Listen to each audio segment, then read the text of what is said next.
Hello everyone, welcome to Akhil Priya classes. मैं हूं प्रियंका अखिलेश दीक्षित। आप लोगों ने कैंडल को बर्न होते हुए देखा होगा, कोल को बर्न होते हुए देखा होगा।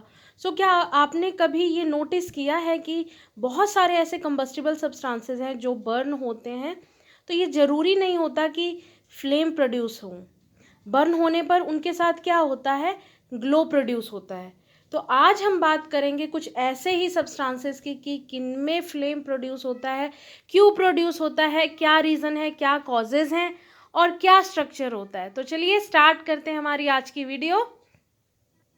इसके साथ साथ आपने ये भी नोटिस किया होगा कि जो हमारी एलपीजी गैस होती है उसकी फ्लेम का कलर डिफरेंट होता है, और जब एक कैंडल बर्न होती है तो उसकी फ्लेम का कलर जो है वो डिफरेंट होता है। तो ये भी हम इस वीडियो में कवर करेंगे कि इनके कलर में, यानी कि जो फ्लेम्स उठ रही हैं बर्न होने पर, तो उनके फ्लेम्स में क्यों, उनके जो कलर होते हैं उनमें डिफरेंस क्यों आता है। तो चलिए सबसे पहले समझते हैं कि फ्लेम क्या होता है। बहुत बार आ गया अभी तक कि फ्लेम ये होता है, फ्लेम यहाँ देखा है, वहाँ देखा है। तो चलिए समझते हैं कि फ्लेम होता क्या है। बहुत ही सिंपल लैंग्वेज में अगर मैं बात करूँ तो फ्लेम क्या है, एक लॉ होती है जिसे हम देखते हैं कि अगर कैंडल हमने बर्न की है या आप अपने भगवान के सामने कोई भी दिया जलाते हैं तो वो जो आपको लॉ दिखाई देती है उसे हम सिंपल लैंग्वेज में फ्लेम कहते हैं। तो चलिए इसकी डेफिनेशन देख लेते हैं। अ flame is the visible gaseous part of a fire. अब बात करते हैं कि क्या कॉज है जिसकी वजह से हमें फ्लेम दिखाई देती है। तो आपको ध्यान रखना है, जो भी कंबस्टिबल सब्सटेंसेस बर्न होते हैं, अगर वो वेपराइज हो रहे हैं तो वो क्या प्रोड्यूस करते हैं, फ्लेम। हमें फ्लेम दिखाई देती है। इससे क्या इन्फर होता है, हमें पता चलता है कि फ्लेम तभी दिखाई देगी अगर बर्न होने पर सब्सटेंस वेपराइज हो रहा हो, और अगर वेपर्स नहीं बन रहे हैं तो फ्लेम हमें नहीं दिखाई देगी, जैसे कोल के केस में होता है।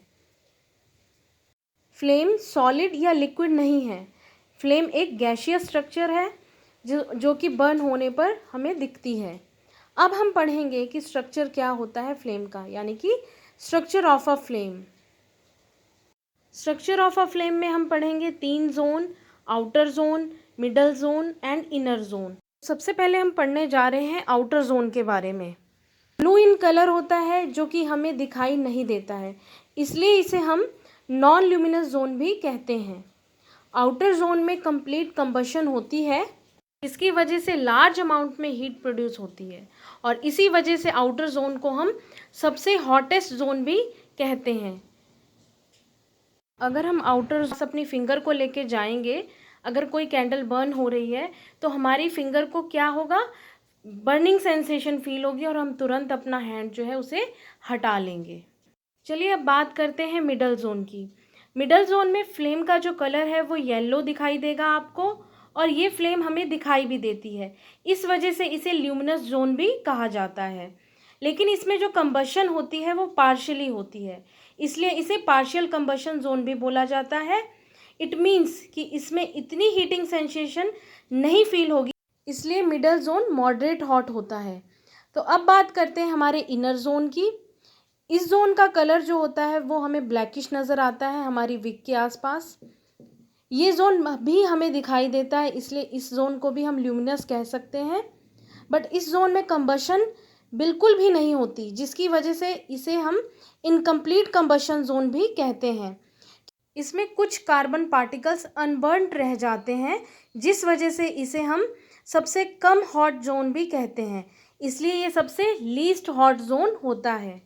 आपने देखा होगा गोल्ड स्मिथ जो होते हैं वो गोल्ड को मेल्ट करने के लिए आउटर मोस्ट जोन की फ्लेम यूज़ करते हैं, क्योंकि सबसे हॉटेस्ट जोन यही होता है जहाँ कंप्लीट कंबशन होने की वजह से गोल्ड को ईजिली मेल्ट किया जा सकता है, और गोल्ड स्मिथ उसको मनचाही शेप में ज्वेलरी बना सकते हैं। इसी तरह अगर आप कभी नोट करें कि अगर हम थिन कॉपर वायर को सबसे हॉटेस्ट यानी नॉन ल्यूमिनस जोन में कुछ देर के लिए रखते हैं, यानी अबाउट समझ लीजिए 30 सेकेंड्स रखते हैं, तो जो पार्ट हमने आग में यानी कि कैंडल के ऊपर रखा हुआ था वो क्या हो जाएगा, रेड हॉट कलर का हो जाएगा। क्यों? क्योंकि ये सबसे हॉटेस्ट रीज़न है। तो आई थिंक कि आप लोगों को फ्लेम क्या होता है, क्या कॉजेज़ होते हैं, स्ट्रक्चर ऑफ अ फ्लेम, ये सब क्लियर हो गया होगा। अगर आपको वीडियो पसंद आई तो प्लीज़ वीडियो को शेयर करिए फ्रेंड्स के साथ, कमेंट करके बताइए, और चैनल को सब्सक्राइब करिए। Thank you for watching this video.